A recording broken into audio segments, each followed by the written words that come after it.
On regarde la signification profonde de Cheikh Al-Uthaymin rahimahullah et son explication pointue.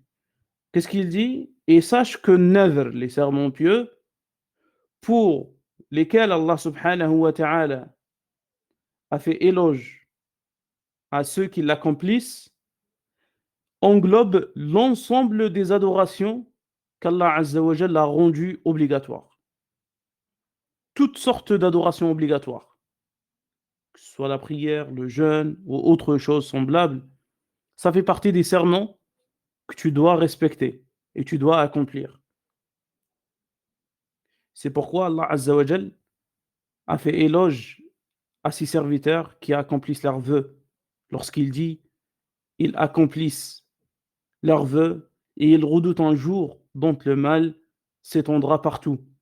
Donc le fait qu'il dit subhanahu wa ta'ala, il redoute un jour, ça ne concerne pas par exemple un vœu que la personne a fait pour lui-même, pour elle-même.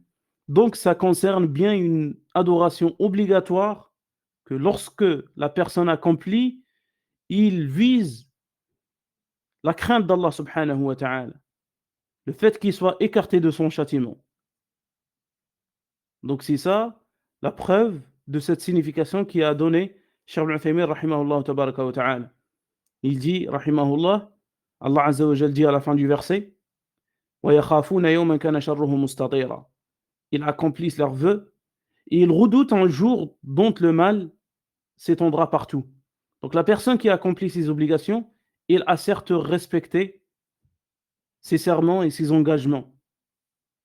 Pourquoi?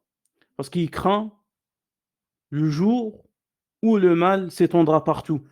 Donc ça fait partie des vœux et des serments que nous devons respecter. Il continue, rahimahullah, il dit, et ça c'est un point très important, restez, incha'Allah, tabaraka wa ta'ala, concentrés.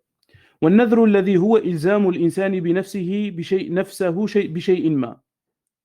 Donc, le nadhr, maintenant la deuxième catégorie de nadhr, c'est quand la personne s'impose une chose à faire.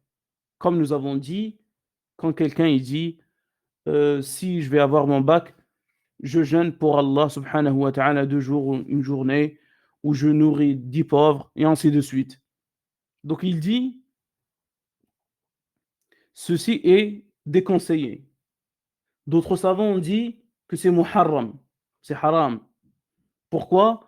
Parce qu'on a un hadith dans lequel le prophète sallallahu alayhi wa sallam a dit le serment n'apporte rien de bon si ce n'est à obliger l'avare à dépenser.